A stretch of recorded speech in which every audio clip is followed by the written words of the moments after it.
What up, Pod Squad? We're coming to you from a different location today. Going to be live streaming, not live, from our local bar that I'm working at during the football games today. But wanted to get this last video in here for you guys before games kick off this morning. So really quick, welcome back to Mondays with Mehoff, where we share a little bit about the Monday preview coming up, some players to start and sit based on who else you have on your team, and some other guys I really like and would potentially play this week over some more likely obvious players. So starting off this week, we've got the Broncos going in against the Chargers on Monday night. The Broncos have struggled thus far. Their offense has not looked great. Both teams' defenses are capable here, so I expect this to be maybe a little bit lower scoring game than the over-under projects. Russ has been banged up all week. I don't know whether that's actually legitimate or he's just saying that he's been struggling because it's one of those, oh, I've been fighting through this injury and that's why I'm doing bad and blah, blah. Regardless, not loving starting him against the Chargers. I don't think this is going to be a great game for him. I would look at him more as like a high QB2, where if you don't have a better option, yes, you can throw him out there. You hope he figures it out as he has for years in the past. But if you have anybody else you can pivot to, even as like a solid waiver streamer, I would definitely look that way. I'm not super excited about it. So coming in, we've also got Melvin Gordon banged up. We are assuming Mike Boone is going to get the majority of the work. Whether Gordon plays or not, we will see. That being said, I would still lean on Boone as a decent flex candidate. I think he'll get more work, especially if Gordon's out. But look for him to possibly get a touchdown to kind of make the week a little better for you. So I wouldn't be against starting him as a flex. I know there's a lot of buys. I know there's a lot of injuries. So he's not a horrible option for you this week. As far as the receiving game goes, Cortland Sutton, I believe, has 50 yards or more in every single game this week, or this season. So this week, you should feel good about starting him if you have to. He might not have a super high upside, but maybe Russ finally connects with him on one of those deep balls and makes your week a little better for you. Judy, I'm not really in love with this week. I would bench him if you can. I think there's a lot of other better options that you can look to start until Judy kind of figures it out. He's very, very talented, but the combo of just Russ not looking great and him not really getting the volume or opportunities that we would hope for is making me stay away from him a little bit. So I think that's pretty much all that you can really look at as far as the Broncos side. On the Chargers side, I do love Justin Herbert.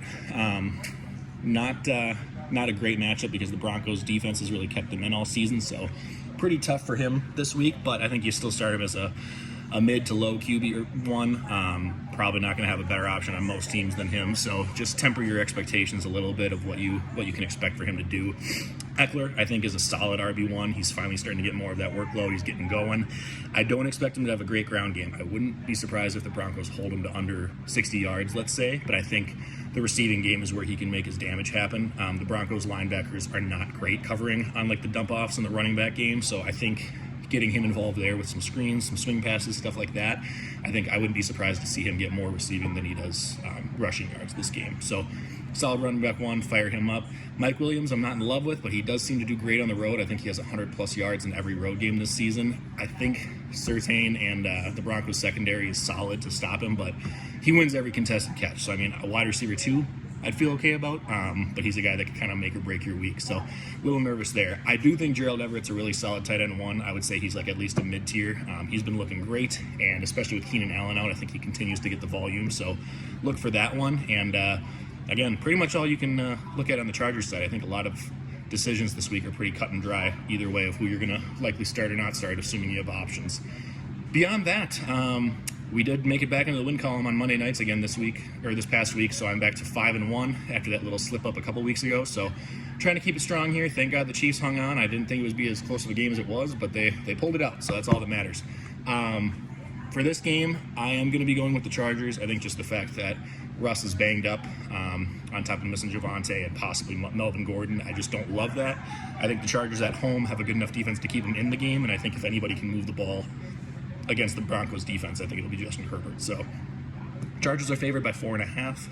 I would be comfortable with that. I wouldn't even take it straight up. I would take the points there. I think it'll be a close game throughout, but I expect the Chargers to win by like a touchdown or so. So we'll see if we can get up to 6-1. That'd be feeling pretty good. So stay tuned for that one. As far as some other love and hate guys for this week, there's not a ton. We do have our first week of bye weeks, so there's less games on the slate. There's not as many super exciting options or matchups coming up, but one game I am obsessed with, I'm trying to start in every DFS I can, and if you have any players in this game, I would fire them up pretty much whoever they are, is the Cardinals versus the Seahawks game. Geno Smith is my stream of the week. We're trying to catch Tyler here after Carson Wentz put up a little dud on Thursday night, so hoping Geno Smith lights it up here. I think Tyler Lockett, again, probably has a better matchup even than DK, but I think you start them both. On the other side, Kyler and Zach Ertz are my DFS stack, but I think Hollywood Brown's a high wide receiver 1 this week. Other games, I think Christian Kirk against the Colts would be a pretty solid option. I think he's a good wide receiver 2. The Colts are terrible in the slot. I think Jamar Chase, obviously he's a great wide receiver, but he's only been wide receiver 16 this year, so I think he's going to light it up as well. And coming back to Louisiana, I think he's going to explode. So those are my matchups this week, guys. Good luck, everyone.